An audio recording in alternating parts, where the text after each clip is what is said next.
ಏನು ಡಾಕ್ಟರ್ ವರ್ಗೀಸ್ ಕುರಿಯನ್ ಅವರು R dairy ಸ್ಥಾಪನೆ ಮಾಡಿದಾಗ ಅವ್ರನ್ನ ಆಳ್ಕೆ ಮಾಡ್ತಾರೆ, ಅವಮಾನ ಮಾಡ್ತಾರೆ, ಟೀಕೆ ಮಾಡ್ತಾರೆ. ಉಜ್ಜ ಅವನಂತ. ಇವತ್ತು ಡೆನ್ಮಾರ್ಕ್ ಇಡೀ ವಿಶ್ವದಲ್ಲೇ ನಂಬರ್ 1 ಹಾಲು ಉತ್ಪಾದನೆಯಲ್ಲಿ. ಅಮರ್ಸ್ಟರ್ಡಮ್ ಅಂತ ರಾಜಧಾನಿ. ಅದು ಭಾರತದಲ್ಲಿ ಇವತ್ತು ಇಷ್ಟು ಲೀಟರ್ ಹಾಲು ಉತ್ಪಾದನೆಯಾಗಿ ಒಂದು ವ್ಯಾಪಾರೀಕರಣನೂ ಕೂಡ ಅನೇಕ ಉಪೋತ್ಪಾದನೆಗಳನ್ನು ಸ್ಥಾಪನೆ ಮಾಡಿ ಮುಂಚೂಣಿ ಇರತಕ್ಕಂಥ ಕರ್ನಾಟಕಕ್ಕೆ ಹೆಚ್ಚಿನ ಒಲವು ಕೊಟ್ಟಂಥ ಅನೇಕ ಮುಖ್ಯಮಂತ್ರಿಗಳು ಅಂತ ಗೆದ್ದೋದಂಥವರು ಮಹನೀಯರು ನಾವು ನೆನೆಸ್ಕೋಬೇಕು. ಹಿಂದೆ ಇದ್ದಂಥ ನಮ್ಮ ಜಿಲ್ಲೆಯವರೇ, ನಮ್ಮ ತಾಲೂಕಿನವರು ಅನ್ನೇ ನರಸಿಂಹಮೂರ್ತಿನವರು ಅಧ್ಯಕ್ಷರಾಗಿದ್ದರು. ಅವ್ರಿಗೂ ಕೂಡ ಸನ್ಮಾನ ಮಾಡಬೇಕು ಅಂತ ನನ್ನ ಮನವಿದೆ. ಸಭೆಯಲ್ಲಿ ಅವ್ರನ್ನೂ ಸಹ ಈ ಒಂದು ನಿಕಟಪೂರ್ವ ಅಧ್ಯಕ್ಷರು ಅವ್ರನ್ನೂ ಸಹ ಸನ್ಮಾನ. ಇದು ವಿಶೇಷವಾಗಿ ನಾವು ಅನ್ಕೊಂಡಂಗೆ ಡಿ.ಕೆ. ಸುರೇಶ್ ಅವರಿಗೆ ಗೊತ್ತಿರೋದು ವಿಚಾರ ಇಲ್ಲ. ಸಾಮಾಜಿಕವಾಗಿ, ರಾಜಕೀಯವಾಗಿ ಅವರ ಪ್ರೌಢಿಮೆ, ಅವ್ರ ಚಿಂತನೆ, ಆಲೋಚನೆಗಳು ನಾವು ಕೂಡ ಇನ್ನೂ ಕಲ್ತಿಯಲ್ಲಿ ವಿನೋದಿಸ್ತೇವೆ. ನಾವು LKG ಸ್ಟೂಡೆಂಟ್ ಅವ್ರ ಹತ್ರ ಅನಿಸ್ತೇವೆ. ಅಲ್ಲಿ ಅನಿಷ್ಟು ವಿಚಾರಗಳಿವೆ. ಒಂದು ಯಾವುದೇ ಒಂದು ರೆವಿನ್ಯೂ ಮ್ಯಾಟ್ರಿಗಳು, ಯಾವುದೇ ಒಂದು ಗ್ರಾಮ ಪಂಚಾಯತಿ ವಿಚಾರಗಳು, ಅವೆಲ್ಲ ವಿಚಾರ ತಗೊಂಡಾಗ ಒಬ್ಬ ತಿಳುವಳಿಕೆ ಪ್ರಾಜ್ಞರು ಅಂತ ನನ್ನ ಮನೋಭಾವನೆ. ವಿಶೇಷವಾಗಿ ಆಲ್ ಡೇರಿನಲ್ಲಿ ಅವರು ಗೆದ್ದು ಇರ್ತಕ್ಕಂಥದ್ದು ನಮಗೆಲ್ಲರೂ ಕೂಡ ಜಿಲ್ಲೆಗೆ ವಿಶೇಷವಾಗಿದೆ.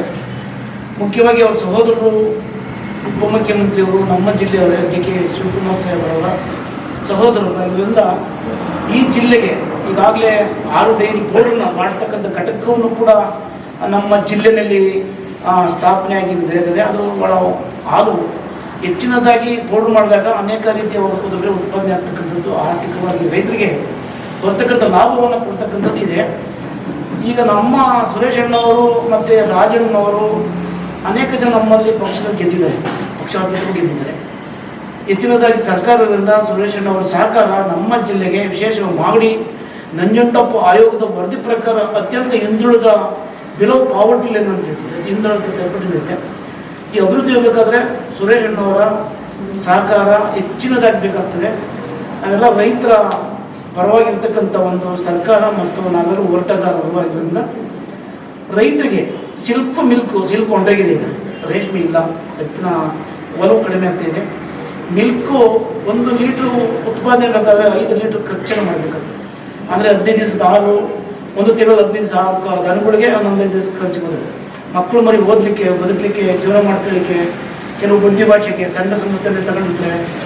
ಒಟ್ಟಾರೆ ರೈತರ ಬದುಕನ್ನು ಹಸನ ಮಾಡಬೇಕಾದ್ರೆ ಈಗ ಏನು ಲಾಭ ಇರ್ತದಲ್ಲ, ಅದನ್ನ ಹೆಚ್ಚಿನದಾಗಿ ರೈತರು ಕೊಟ್ಟರೆ ಭಾಳಷ್ಟು ಒಳ್ಳೆಯದು. ಕಡಿಮೆ ರೇಟು ನಮ್ಮ ಪಂಜಾಬು, ತಮಿಳುನಾಡು ಎಲ್ಲ ಹೋಗಿ ಮಾಡ್ಕೊಂಡು 1 ಲೀಟ್ರ್ ಹಾಲಿಗೆ 65 ರೂಪಾಯಿ 70 ರೂಪಾಯಿ ಕಿಲೋ ಕಡೆ ಇದೆ. ಆದರೆ ಕರ್ನಾಟಕದಲ್ಲಿ ಕಡಿಮೆ ರೇಟ್ ಇರೋದ್ರಿಂದ ರೈತರಿಗೆ ನಷ್ಟ ಉಂಟಾಗಿದೆ. ಯಾಕೆ ಒಂದು ಇಂಡಿ ಮೂಸ ಬೇಕಾದರೆ 1 kgಗೆ ಬೆಲೆ ಜಾಸ್ತಿ ಆಗಿರೋದ್ರಿಂದ ಹಾಲು ಉತ್ಪಾದನೆಯಲ್ಲಿ ಬೆಲೆ ಕಡಿಮೆ ಆಗಿದ್ದಾಗ ಅದು ಸಮುದೋಗಿಸೋಕ್ಕಾಗಲ್ಲ. ನಮ್ಮ ಸರ್ಕಾರ ಮಾನ್ಯ ಗಣಾಂತ ಸರ್ಕಾರದ ಮುಖ್ಯಮಂತ್ರಿಗಳು ಡಿ.ಸಿ. ಅವರು, ನಮ್ಮ ಹೆಚ್ಚಿನದಾಗಿ ನಮ್ಮ ಡಿ.ಕೆ. ಸುರೇಶ್ ಅಣ್ಣವರು ರೈತರಿಗೆ ಹೆಚ್ಚಿನ ಲಾಭ ಕೊಟ್ಟರೆ ಅವರು ಕೂಡ ಬದುಕನ್ನು ಹಸನ ಆಗ್ತಕ್ಕಂಥದ್ದು ನಾವೆಲ್ಲರೂ ಯೋಚನೆ ಮಾಡಬೇಕಾದ್ರೆ ಪತ್ರಿಕೆ ನಾವು ಪ್ರಾರಂಭ ಮಾಡ್ತೇವೆ. ಅಂತಂದರೆ ಹೆಚ್ಚಿನ ವಿಶೇಷವಾಗಿ ರೈತರಿಗೆ ಲಾಭ ಸಿಕ್ಕಿದಾಗ ಈ ದೇಶದ ರೈತರು ಬೆನ್ನೆಲುಬು ಅಂತೀವಿ. ಅವ್ರು ಒಳ್ಳೆಯದಾಗಲಿ. ಸುರೇಶ್ ಅಣ್ಣವರು ಬರೋದ್ರಿಂದ ನಾವು ವಿಶೇಷವಾಗಿ ಸನ್ಮಾನ ಮಾಡಬೇಕು. ಯಾಕೆಂತಂದರೆ ತಡವಾಯಿತು ಅನ್ಸಕ್ಕಂಥದ್ದೇ. ಬಾಲಣ್ಣವ್ರು ಹೇಳ್ದೆ ನಾವು ಬೇಗ ಅವ್ರಿಗೆ, ರಾಜಣ್ಣವ್ರಿಗೆ, ಅಶೋಕಣ್ಣವ್ರಿಗೆ, ಆ ನಿಕಟಪೂರ್ವ ಅಧ್ಯಕ್ಷರಿಗೆ ಒಂದು ಸನ್ಮಾನ ಇಟ್ಕೋಬೇಕಾಯ್ತು. ಆಯಿತು ಮಾಡೋಣ ಅಂತ ಹೇಳಿದ್ರು. ನಮ್ಮ ಇವತ್ತು ಎಲ್ಲರೂ ಕೂಡ ನಾವೆಲ್ಲ ಸೇರಿದ್ದೀವಿ ಒಟ್ಟಾಗಿ. ಇವತ್ತು ಬಾಲಣ್ಣವರ ಮಾರ್ಗದರ್ಶನದಲ್ಲಿ, ಅಧ್ಯಕ್ಷತೆಯಲ್ಲಿ ಅವ್ರಿಗೆ ಸನ್ಮಾನ ಕಾರ್ಯಕ್ರಮವಿದೆ. ನಾವು ಅವ್ರಿಗೆ ಸನ್ಮಾನ ಮಾಡೋದ್ರಿಂದ ಜೊತೆಗೆ ಒಂದು ಗೌರವ ಸಮರ್ಪಣೆ ಮಾಡ್ತಕ್ಕಂಥದ್ದು ಭಾಳ ದೊಡ್ಡ ವಿಶೇಷ. ಆ ಕಾರಣಕ್ಕೆ ತಾವು ವಿಚಾರವನ್ನು ಪ್ರಚಾರ ಮಾಡಿ ನಮಗೆ ಒಂದು ಸಹಕರಿಸಬೇಕು ನನ್ನ ಪ್ರಾರ್ಥನೆ.